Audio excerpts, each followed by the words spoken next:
Olá, boa noite. No primeiro plano de hoje, você vai entender a importância de brincar na educação e o desenvolvimento infantil e vai conhecer histórias de adoção tardia, um caminho que os novos pais e os novos filhos estão percorrendo para formar uma família. Para falar de brincadeira, primeiro precisamos falar por que brincadeira para as crianças.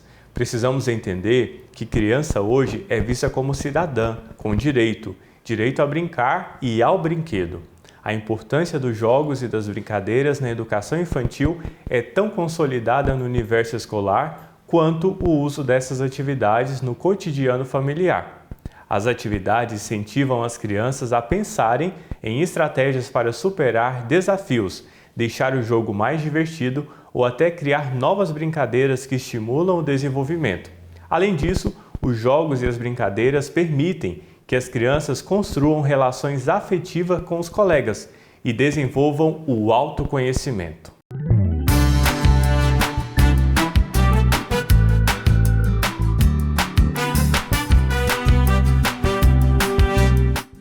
Bonecas, carrinhos, jogos pedagógicos, pelúcias, enfim, uma infinidade de opções para a criança brincar. E no momento de visitar uma loja de brinquedos, aí que perdemos a conta do quanto pode ser divertido a vida de um menino e menina. Apesar da diversidade, as crianças não precisam de brinquedos extravagantes, caros, diferenciados para viver o momento. Especialistas garantem, elas precisam de tempo, espaço e liberdade para explorar as ideias que interessam. Não importa a aparência, quando as crianças brincam, elas aprendem. As brincadeiras contribuem com o processo de aprendizado. Ajuda a pessoa da fase infantil a construir uma compreensão de novos conceitos. Através dessa ação, elas descobrem o mundo e aprendem como as coisas funcionam enquanto exploram e investigam. Por meio da brincadeira, a criança também exercita o seu relacionamento com os colegas, desenvolvendo seus sentimentos e habilidades para lidar com situações distintas e do dia a dia. É uma maneira de se expressar de forma natural. A escola é um local que desempenha um papel fundamental na construção do conhecimento das crianças. O ambiente nessas unidades de ensino é atraente para prender a atenção da criança e fazer com que ela aprenda brincando. A gente entende que o brincar ele é essencial para o desenvolvimento infantil. É a melhor forma da gente acessar as crianças em todos os seus conteúdos. E a gente fomenta o brincar dentro da psicomotricidade, dentro da contação de histórias, dentro da musicalização, com atividades sensoriais. São sempre brincadeiras dirigidas, brincadeiras que têm uma intencionalidade, muitas vezes contextualizadas com algum projeto que a gente esteja desenvolvendo, a gente faz muito isso. E tem também as brincadeiras livres, porque através das brincadeiras livres a gente também abre portas aí para a imaginação, para o faz de conta. Então o nosso carro-chefe, principalmente da educação infantil, é o brincar. A gente fala sempre isso para os pais. A gente sabe que tem algumas expectativas das famílias em torno do desenvolvimento, da escrita, da leitura, mas até isso a gente consegue melhorar, refinar, potencializar através do brincar. Porque brincando eles desenvolvem as competências intelectuais, motoras, né, da motricidade fina, cognitiva, repertórios também emocionais de autoconfiança, que são essenciais também para a leitura e para a escrita, a partir do momento que eles vão crescendo. As escolas comprometidas com o desenvolvimento dos estudantes sabem que a educação vai muito além de lições de casa. Com o intuito de proporcionar a motivação das crianças e ainda ajudá-las a construir um aprendizado mais significativo, estudar e brincar são atividades que podem andar juntas, sim. Aqui, nas brincadeiras do pátio, a tradicional amarelinha ganhou um formato diferente e até um ritmo musical. Nesse outro momento de diversão, Com os olhos vendados, as crianças têm o desafio de escolher as formas geométricas e encaixar as peças. São trabalhados conceitos matemáticos nesse momento.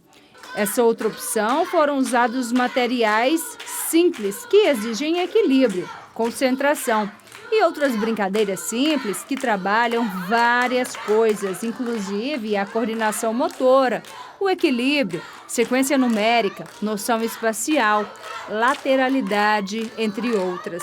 Cada atividade é escolhida e planejada na escola para trabalhar um determinado tipo de público.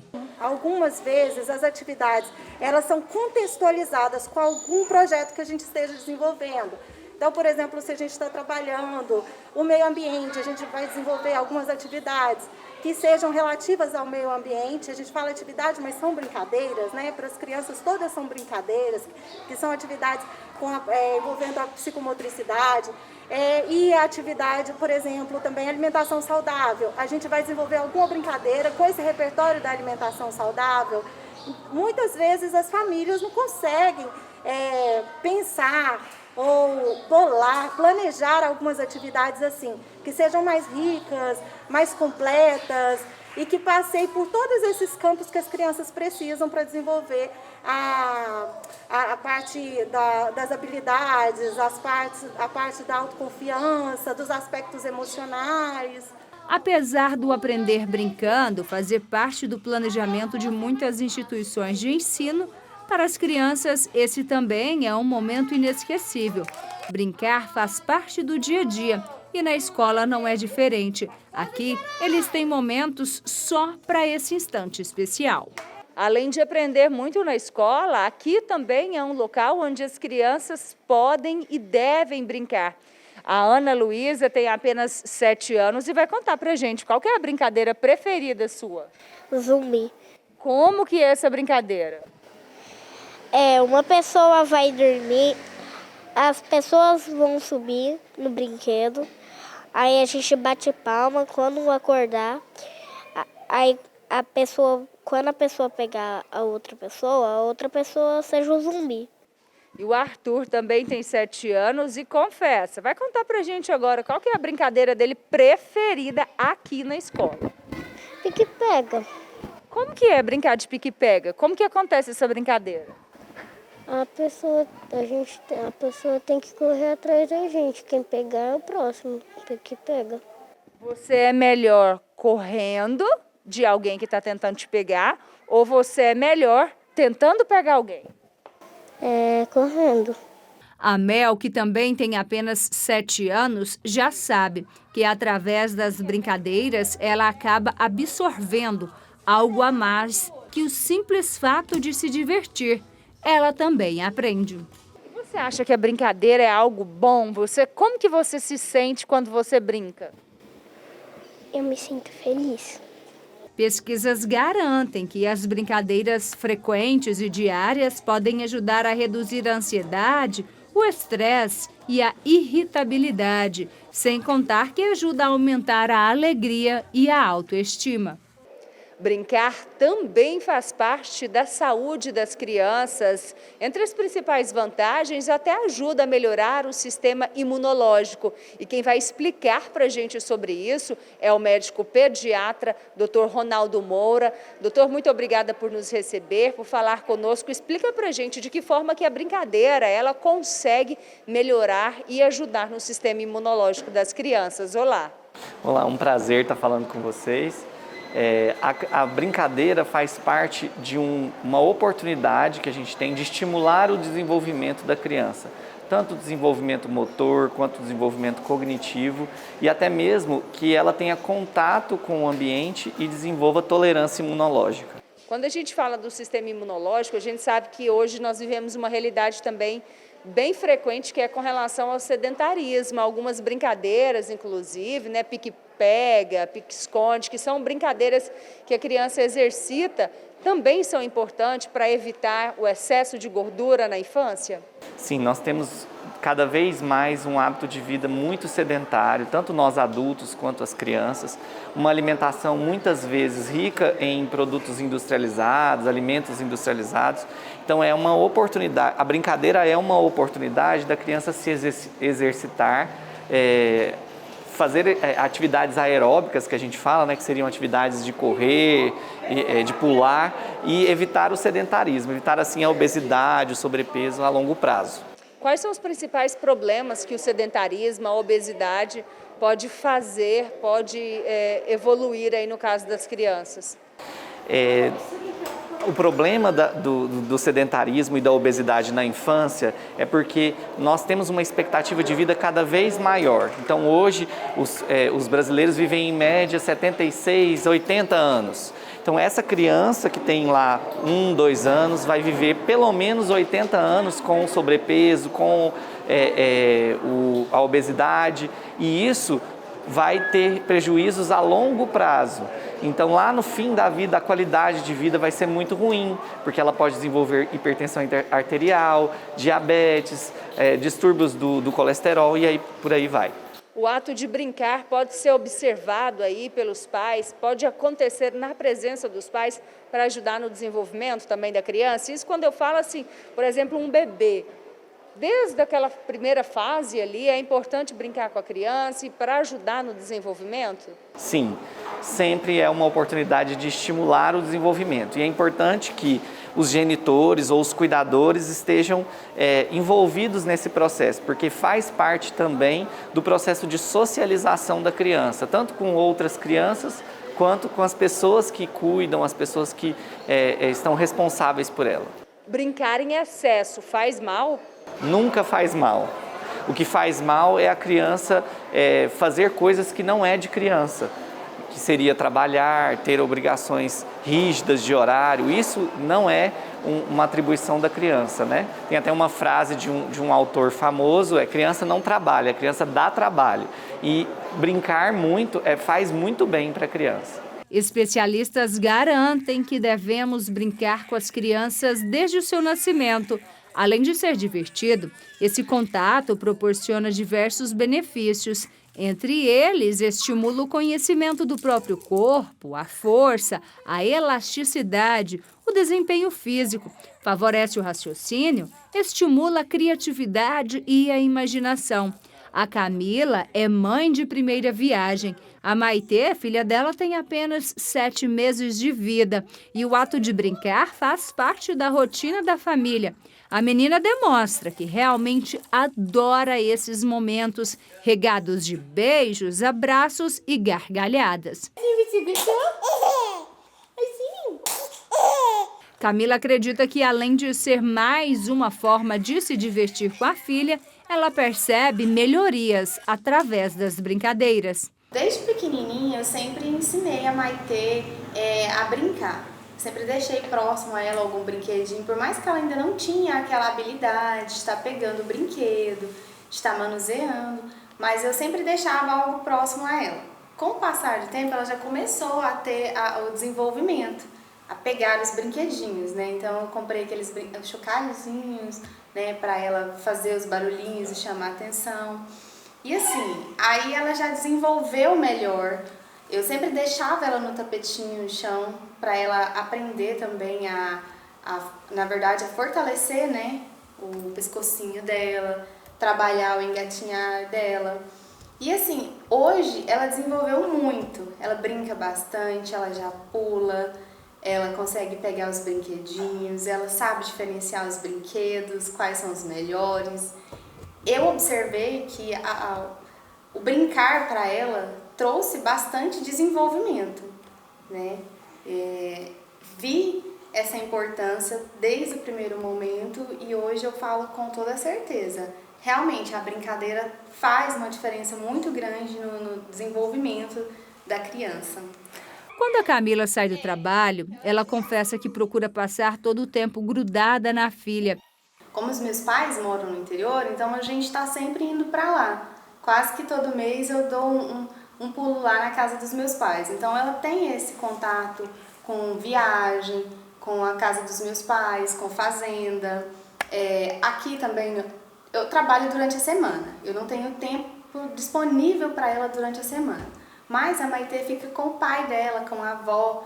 Então, assim, aqui tem todo o suporte, ela brinca bastante, ela vai no parquinho, tem a Ana que também nos auxilia bastante. Então, assim, ela está o tempo inteiro brincando e está ao ar livre. Aqui é mais fácil ela ter esse acesso ao ar livre porque é um condomínio de casas aberto, então, realmente no apartamento é mais restritivo.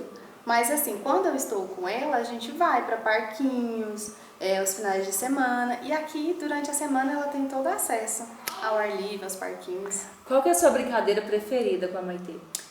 Eu gosto de brincar de morder ela. Ela ri muito. Assim, você gostou? Assim. E quando a forma de brincar é um alerta, podemos identificar sinais de violência contra crianças e adolescentes disfarçado de brincadeiras.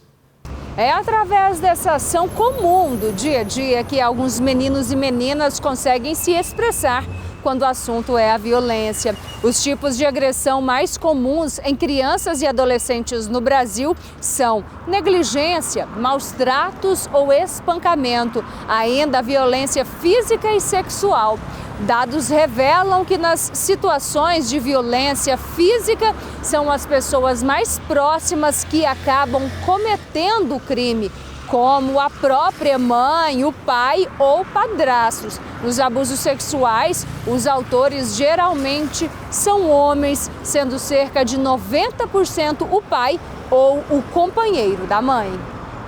A Roselei é conselheira tutelar e afirma que diariamente o conselho onde trabalha recebe dezenas de denúncias e a maioria é o próprio familiar próximo que comete a violência física ou psicológica. E o que chama mais atenção para a gente é lidar com fatos que vêm diretamente da família, onde quem deveria proteger é que não protege. 85% dos casos que são confirmados são cometidos por alguém próximo, alguém da família, algum amigo, algum parente.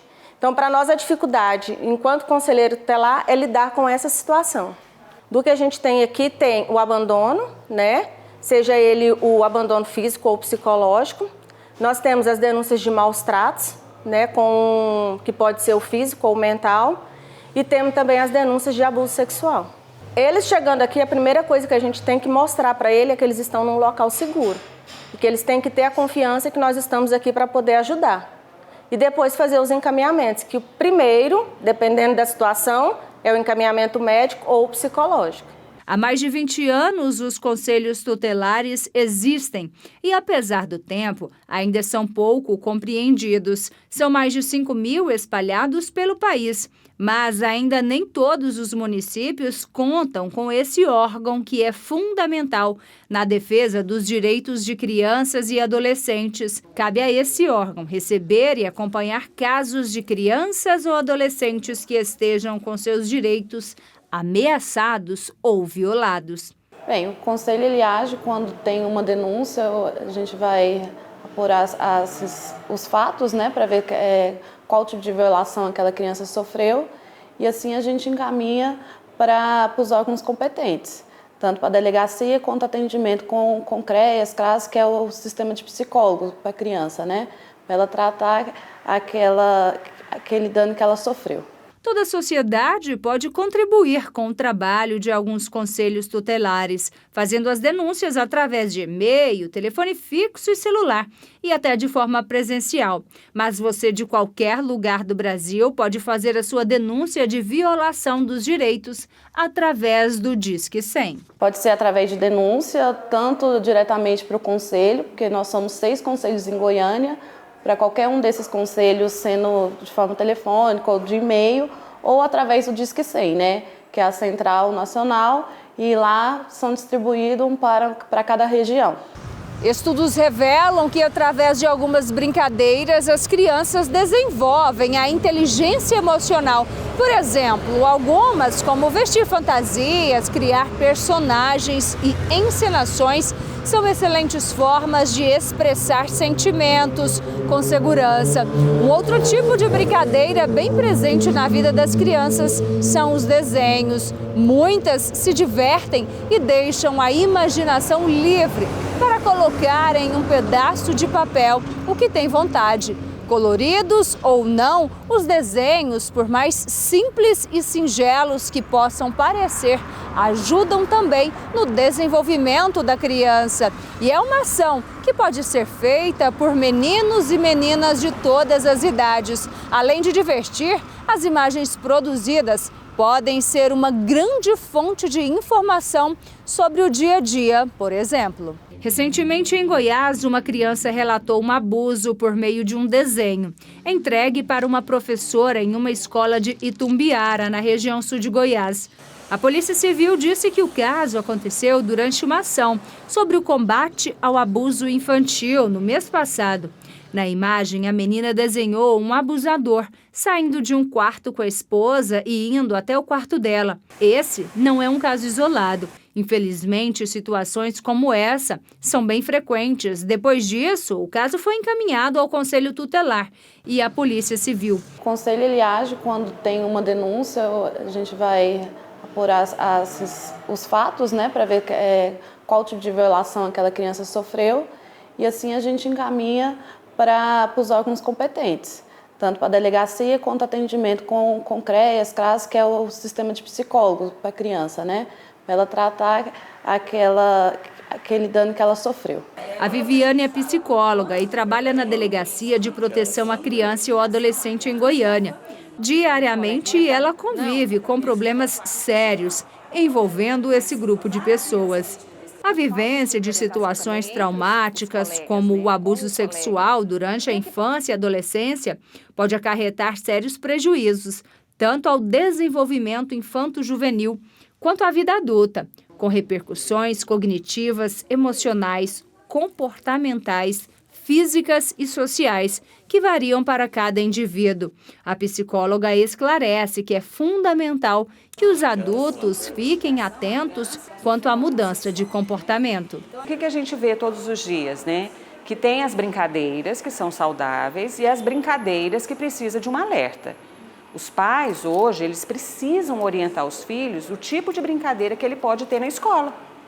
Porque se não tem essa orientação do que a criança pode brincar, como ela vai brincar, com quem ela vai brincar na escola, fica muito solto. Precisa das regras e as regras precisam partir da casa da criança.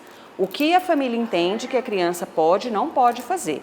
A partir daí, lá na escola, vai ter outro tipo de supervisão. Mas as brincadeiras como um todo faz parte da infância, né? Nós temos a legislação, a lei da primeira infância, que fala a lei que fala que o direito de brincar. O Estatuto da Criança e do Adolescente também fala do direito de brincar. Aqui na delegacia, por exemplo, a gente tem uma pergunta: as pessoas cuidam dos seus brinquedos? Alguém quebra os seus brinquedos? Porque isso é parte da infância, do desenvolvimento infantil. Então é necessário que crianças brinquem sim. Durante a infância, é um período cheio de descobertas. Nessa fase que as crianças se desenvolvem física e mentalmente através das brincadeiras e por meio do diálogo, é que os adultos conseguem compreender o que os pequenos pensam e sabem.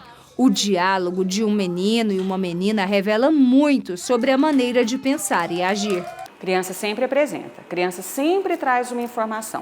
O comportamento dela vai mudar, de um comportamento que a família está acostumada a ver aquela criança ter um determinado tipo de comportamento, a partir do momento ela muda o jeito de se comportar. Se é uma criança muito expansiva, ela fica mais retraída. Se é uma criança mais retraída, passa a ficar muito expansiva, reivindicativa. Então, ao menor sinal de mudança de comportamento, precisa ter uma intervenção de saber realmente o que acontece. Mas a maior prevenção, a gente sempre fala, a maior prevenção de crianças e adolescentes é o diálogo. Mas é o diálogo de perguntar: o que você faz? O que fazem com você? O que você vê que acontece na escola? O que você acha de diferente lá na escola? Do que as crianças estão brincando na escola? Do que você brinca com seus amigos na escola? Então é muito importante perguntar como é a criança, o que ela faz e o que fazem com ela e o que ela está vendo naquele ambiente. Porque às vezes ela começa a ver uma rotina atípica da dela e acha que aquilo ali é normal. E para a família dela não é. Por isso que as regras em casa têm que ser sempre muito claras. Isso você pode fazer, isso você não pode fazer, mesmo que seja com um coleguinha da sua sala. Então tem que ter essa clareza nas regras para ela passar a seguir as regras de casa e não as regras do colega ou do grupo. Isso para adolescente é super importante. E você aí, sabe que brincar é um direito? Esse ato há tempos é conhecido na comunidade internacional como evidenciado na Declaração dos Direitos da Criança de 1959 e fortalecido pela Convenção dos Direitos da Criança de 1989. O Brasil, inclusive, considerou a necessidade de proporcionar a elas uma proteção especial, sendo o direito de brincar explicitado no artigo 31, cujo texto diz: os Estados partes reconhecem o direito da criança ao descanso e ao lazer, ao divertimento e às atividades recreativas próprias da idade, bem como a livre participação na vida cultural e artística.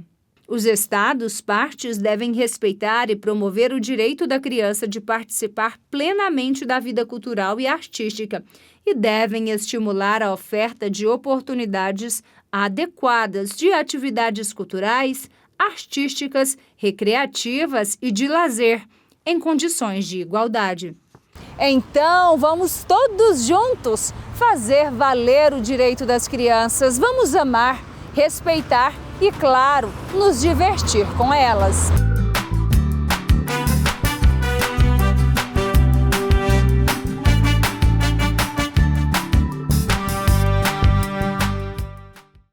E daqui a pouco você vai conhecer o poder transformador da adoção na construção de famílias brasileiras. Eu volto logo após o intervalo. Até já!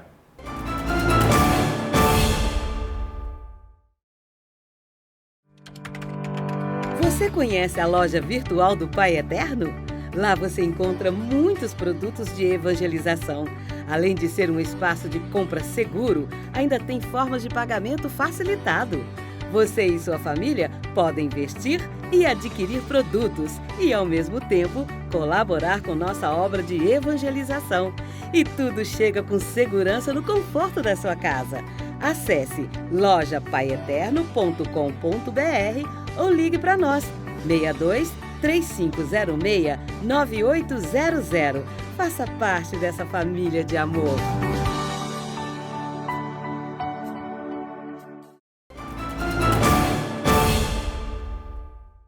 A adoção é uma escolha de vida de pessoas que assumem a missão de amor e é muito mais que afeto e solidariedade. É um sonho de se tornar mãe e pai, de construir uma família. Adoção, gesto de amor. É amar e assumir como filho alguém que não nasceu de nós, mas que nasceu para nós. É a gestação que não infla a barriga, mas sim o coração. De acordo com um levantamento feito em maio, no Brasil temos mais de 34 mil crianças vivendo em instituições de acolhimento e mais de 5 mil entre elas já estão prontas, esperando por uma família. São muitos os processos pelo qual as pessoas que pretendem adotar precisam passar, até chegar o momento de receber o filho. Mas nem sempre essas crianças elas acabam atendendo aquela espera, aquela demanda, aquela procura dos pais. E é sobre isso que a gente vai falar, sobre muitas crianças com mais de 5 anos que estão nessa fila. No Brasil todo nós temos em torno de 5 mil crianças no Cadastro Nacional de Adoção, hoje chama Sistema Nacional de Adoção. Em contrapartida, nós temos cerca de 42 mil pretendentes cadastrados. Então você vê que o número não bate. Não bate por quê? Porque destas 5 mil e poucas crianças aptas à adoção que estão no sistema, mais de 70% são maiores de 7 anos. Aliás, um grande número são adolescentes, o que não é o perfil mais desejado. E qual que é esse perfil mais desejado pela maioria dos pais que estão aguardando? Sim, antes, alguns anos atrás, o perfil mais desejado era o recém-nascido. Hoje já tem tido, uma flexibilidade maior, então os pretendentes já registram que este perfil pode ser de criança até 3, 4 anos, não importa a cor da criança, grupo de irmãos. Então, esse perfil ele tem mudado bastante, felizmente. Maria, e para quem está nos acompanhando, quais são os procedimentos para conseguir uma adoção? O que a pessoa que está nos acompanhando ela precisa fazer? Qual é o primeiro passo que ela deve tomar? Primeiro, ela deve pensar bastante, né? Porque é uma maternidade, uma paternidade assumida pela vontade, voluntariamente. Então, deve se preparar para este momento. Ao depois, deve procurar o juizado da infância, fazer a sua habilitação, solicitar ao juiz, no caso eu estou como responsável pela vara civil, né? E pelas adoções, e fazer, iniciar o processo de habilitação para ser pretendente à adoção. Este procedimento é um procedimento que não é tão demorado, só que exige uma série de documentos, né? Então, atestado de sanidade física, mental, comprovante de endereço e os documentos básicos, né, para qualquer cadastro.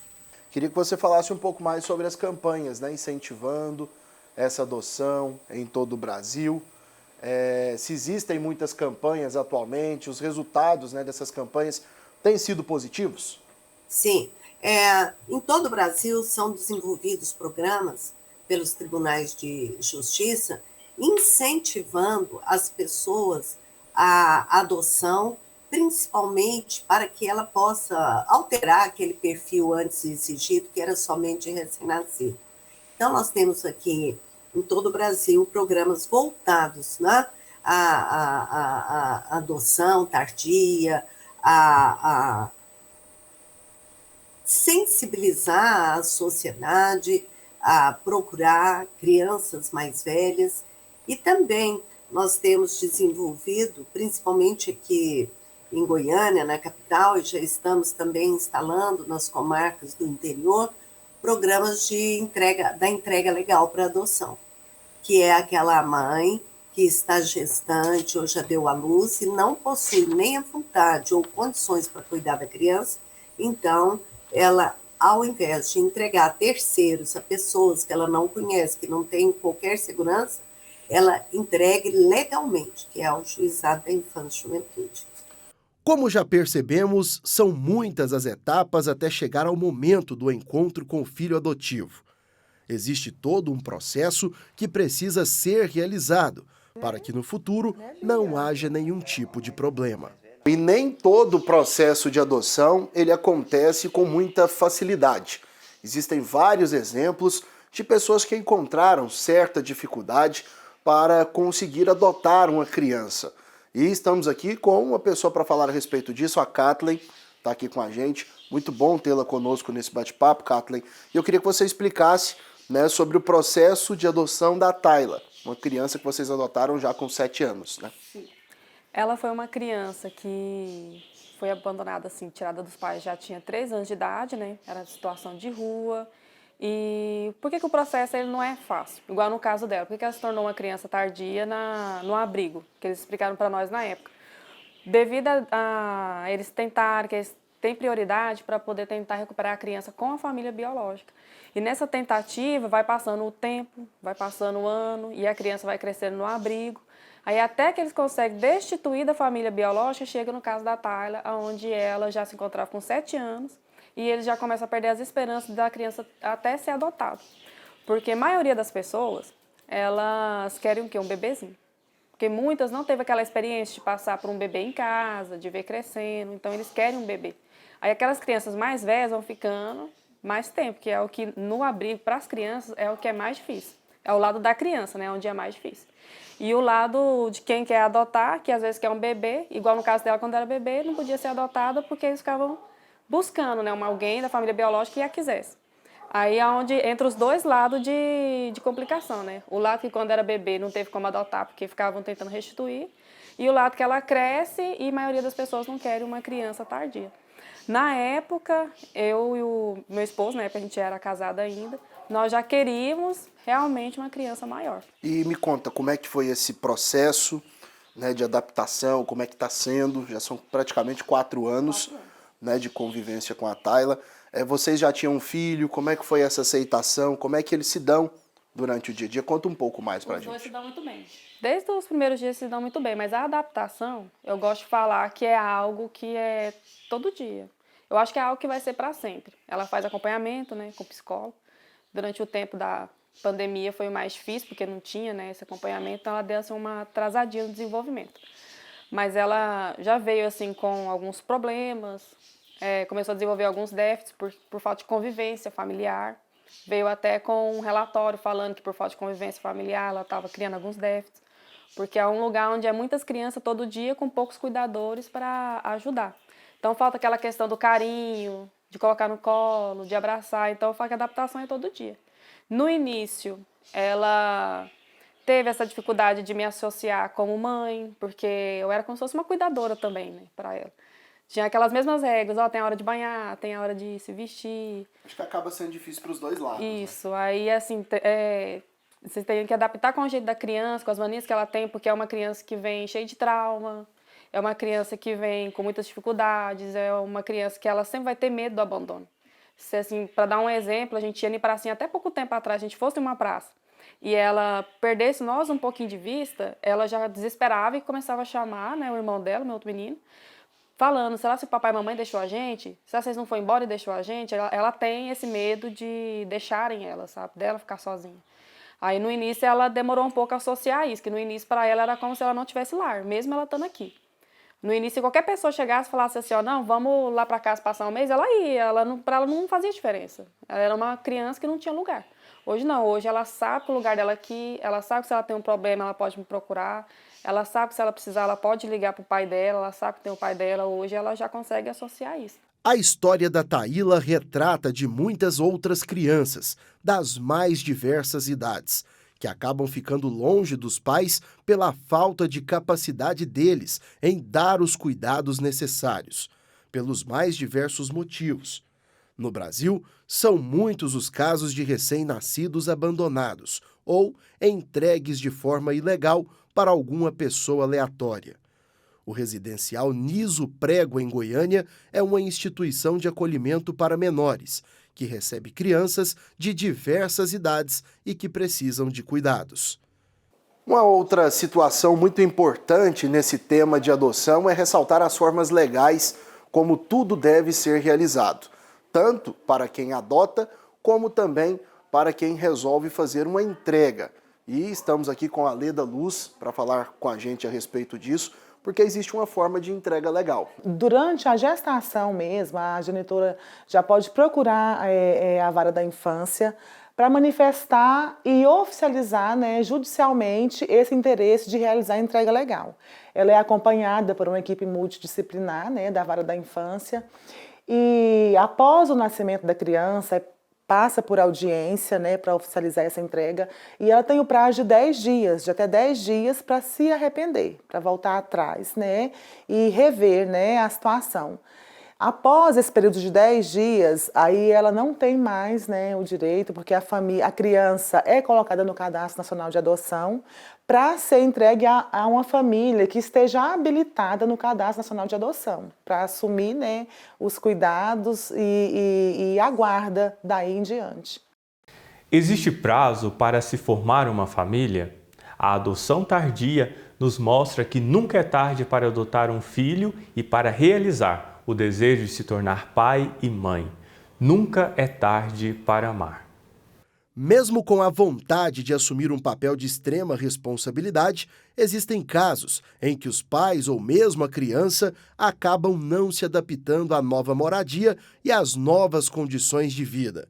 Por isso, o primeiro passo após a adoção é o período de experiência, válido para as duas partes. Infelizmente, algumas crianças acabam devolvidas. Bom, e dentre várias histórias que já contamos, que já trouxemos, muitos exemplos, vamos falar de mais uma, e uma bem bonita. Estou aqui com o Rafael, com a Denise e com o Davi, filho do casal, e eu queria saber de vocês, Denise, como é que foi a chegada do Davi para completar essa família? Bom tê-los conosco.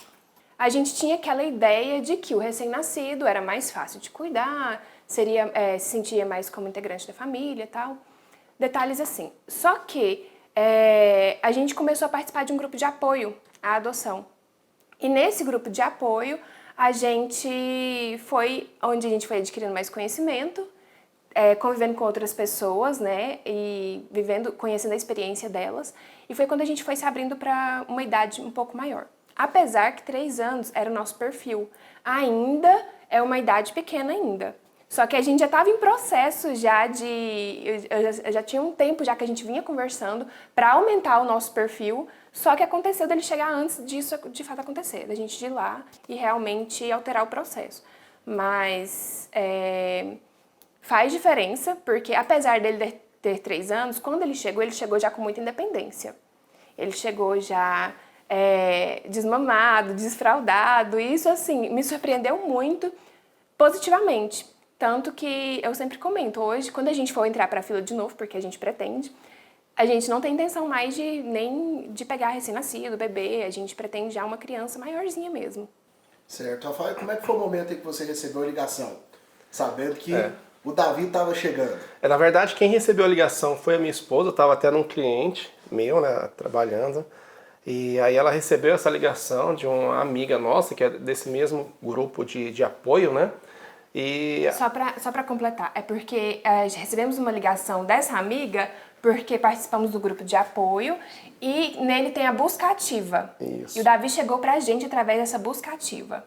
Aí pode continuar. E aí ela me ligou, né? A gente sempre fica naquela expectativa, vai ligar agora, esperando o telefone tocar, mas a gente nunca sabe a hora. E aí ela recebeu, ela não estava aqui em casa, ela me ligou já meio desesperada, né? Assim, já achamos o quê? Nosso filho. Falei assim, nossa. E aí você fica meio assim, sem saber o que fazer na hora. É uma coisa engraçada. Você fica assim, meio sem chão, você fica assim, mas onde que tá, né? E aí ele estava em outra cidade, então falou assim, olha, e aí, mas tem que ser amanhã, a gente já tem que ir. Então não tinha nenhum prazo assim, né, de uma aproximação, que é aquele processo normal, né, que você conhece, você vai aproximando, fica ali alguns dias e tal. Não, a gente já tem que ir amanhã, lá no caso é de Minas, né, a gente foi buscar em Minas Gerais, e foi tudo muito rápido, no prazo de 2 dias. Uma semana. Foi uma né? semana, não foi de um dia para outro. Ele já estava com a gente, então foi bem desse O que jeito. também não é comum. O comum é que tem esse período de adaptação. No caso dele, porque foi um caso em especial, né? Tanto que ele é de uma adoção compartilhada, porque ele tem mais irmãos, ele tem 2 irmãos que também estão aqui em Goiânia, que moram com outras famílias, que têm as suas famílias. E só que assim, tipo, como são só 3 irmãos, geralmente não separa. E no caso deles, o juiz determinou que fosse separada a adoção deles. Então assim, foi um caso específico, né? Cada caso é um caso, né? O deles, o juiz determinou que fosse dessa forma. Então, por isso que aconteceu tudo desse jeito. O Davi tem contato com os outros irmãos biológicos, que também eram órfãos e foram adotados por outras famílias. Essa é uma das condições que o Sistema Nacional de Adoção e Acolhimento impõe para que irmãos de sangue mantenham uma relação de convívio, mesmo que em lares diferentes. E apresentando essas histórias, conhecemos um pouco de cada situação que ocorre dentro desse processo de adoção. Vamos conhecer agora um pouco mais da história da Daniele, da Milena, da Ana Júlia, que estão aqui conosco. O Pablo é o papai dessa família, não pôde estar presente, mas queria que você comentasse conosco como é que foi todo esse processo, essa decisão para adoção, não só de uma criança, como a maioria pratica, mas de 2. Bom estar aqui ao seu lado. Daniele. Obrigada. A adoção sempre fez parte do nosso desejo, né? Da nossa história como casal. Então, depois de alguns anos tentando engravidar, a gente resolveu inverter um desejo que já existia, que era sobre o adotar, e fomos atrás do juizado para conhecer como que era o processo, levantar os documentos, e aí dar início a essa nova jornada, né, que eu digo, que é uma gestação de coração, né, uma gestação diferente. E aí foi muito emocionante, o nosso processo até foi rápido. Eu brinco que eu ficava assim, eu ligava semanalmente no juizado para saber quando que eu ia ter as entrevistas, quando eu poderia fazer o curso, para que a gente pudesse ser habilitado logo e fizesse uma busca ativa pelos nossos futuros filhos, que são essas duas meninas lindas, que são as minhas filhas. E eu gosto de dizer que elas nasceram pela adoção, né? Porque é isso, elas nasceram e a gente pôde virar uma família. E a gente já comentou aqui a respeito de várias histórias que passam pelo processo, né, da adoção de forma legal, a partir até da entrega, né, que existe hoje todo um processo de entrega, até durante a própria gestação, a mãe pode tomar essa decisão. E eu queria que você explicasse um pouco mais para a gente como foi essa escolha, porque vocês precisam passar também pela decisão de alguns parâmetros, né? Quando é que vocês tomaram essa decisão de escolher a idade, escolher sexo, escolher de onde viria? Teve todo esse processo, né?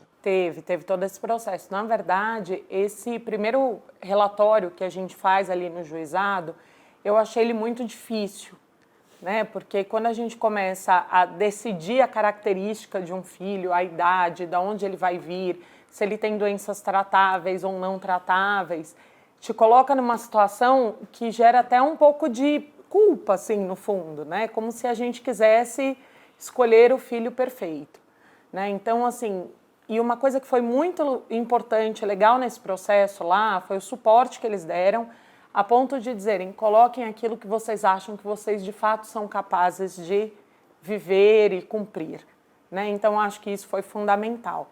Nós fizemos a escolha, inicialmente a gente tinha posto até 3 anos, e aí, no meio do processo do curso de adoção, até a data da audiência com a juíza, nós revisitamos isso e falamos, não, a gente quer ser pai e mãe e nós queremos ser agora, porque a gente sabe que para crianças até 3 anos, a espera pode durar até 5 anos. Então, nós mudamos o nosso perfil para até 6 anos, aceitando irmãos de qualquer local do Brasil, né, com doenças tratáveis, e assim, estávamos prontos para que isso acontecesse. E eu queria que você explicasse como foi o processo de adaptação, porque existe esse período também de adaptação entre pais, filhos. Como é que foi esse período? Correu tudo da forma como você imaginava? Foi mais rápido do que pensava? A nossa adaptação e a nossa conexão foi rápida. A gente já tinha criado esse vínculo com elas, né, no lar, e foi uma coisa rápida, foi bom, mas eu brinco que assim, a gente não está preparado para ser pai e mãe, né, não vem manual. E na nossa audiência com a juíza aqui em Goiânia, para entrar no cadastro, ela foi muito incisiva. Em um momento ela disse o seguinte, não existe bebê Johnson aqui, não tem filho perfeito. Eu já vi muitas famílias devolverem crianças de 3 anos. E na hora que eu ouvi isso, eu pensei, imagina, gente, não é possível uma coisa dessa. Se esse é o perfil mais desejado, por que as pessoas devolveriam? E aí a Mimi, muito bebezinha, muito pequenininha, chegou com 2 anos e 8 meses, um dia à noite, deu uma birra gigantesca, né, filha? E a gente ficou muito sem saber o que fazer. E aí eu lembro de eu virar para o meu marido, nós dois chorando, porque a gente não está preparado para aquela situação. E aí virar para ele e falar assim, eu entendi por que as pessoas devolvem. E aí ele me olhou assustado e fez assim, por que você quer devolver as nossas filhas? Eu falei, claro que não, mas eu entendi, porque a gente não está preparado para isso. E é isso, a adaptação é um processo. E eu gosto muito de dizer que parece um videogame. Quando a gente fala assim, agora eu consigo, de repente elas mudam de fase, né? Então a Juju está entrando aí na pré-adolescência, a Mimi já está com quase 9 anos, e aí são outros desafios, né? Então, que fazem parte da maternidade. E muitas coisas são iguais, a maternidade de quem gerou do próprio ventre, é a mãe e é o pai, como também por quem gerou pelo coração. E assim, você nos contava uma história que vamos mostrar agora para quem está nos acompanhando. Elas não tinham registros, né, de quando eram bem pequenas, e vocês conseguiram fazer isso.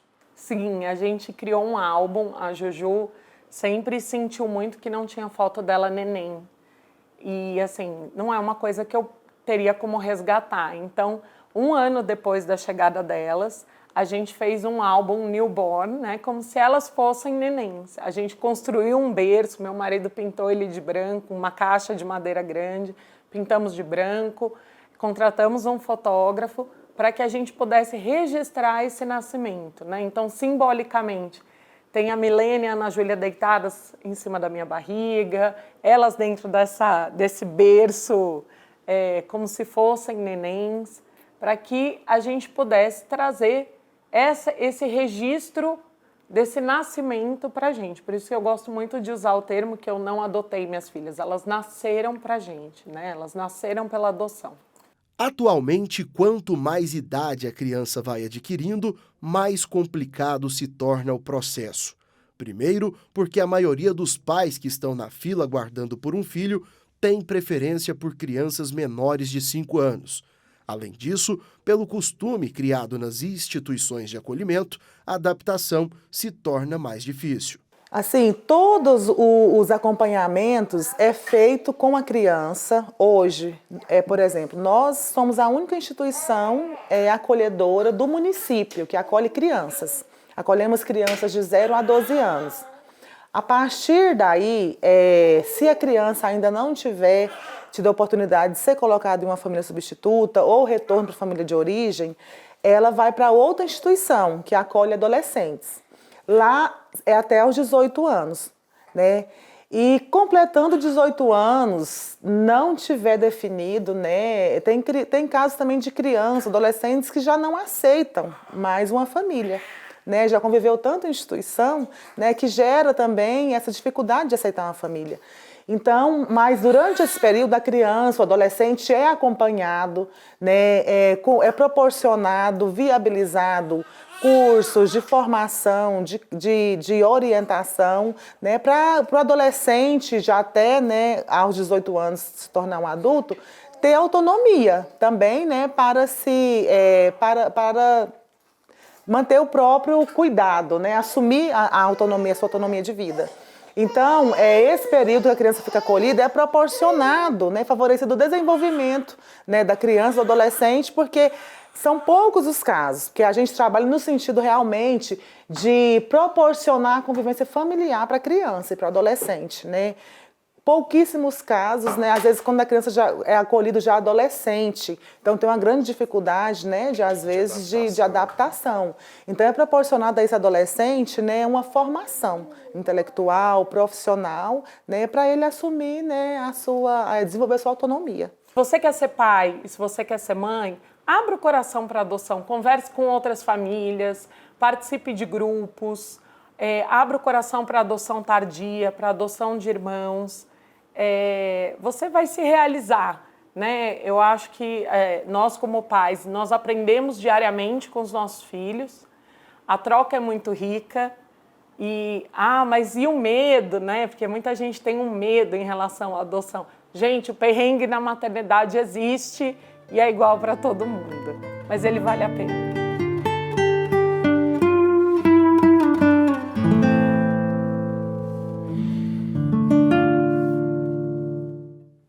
Para rever o programa, acesse o canal da TV Pai Eterno pelo YouTube. Uma ótima noite para você e até o nosso próximo programa.